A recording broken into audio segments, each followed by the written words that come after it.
Ro'za 3 darajaga bo'linadi. Avom uchun bo'lgan ro'za, avom uchun bo'lgan ro'zada inson qorin va jinsiy a'zo shahvatidan tiyilishi kerak. Bu avomlarniki. Keyin undan keyin xoslarniki bor.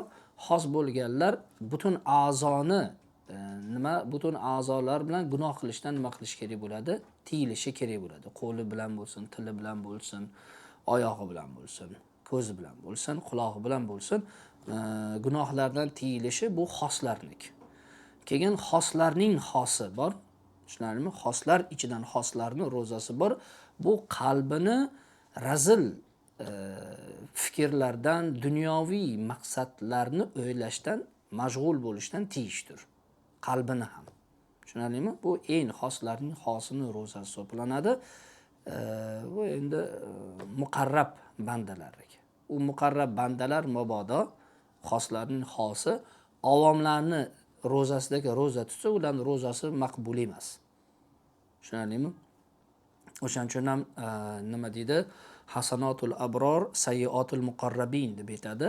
Allohning abror, ya'ni yaxshi amal qilib yuruvchi bandalarini savob amali, muqarrab bandalarning gunohi. Chunki agar ular o'shalarni amalini qiladigan bo'lsa, ular aslida nima bo'lib qoladi? Gunohkor.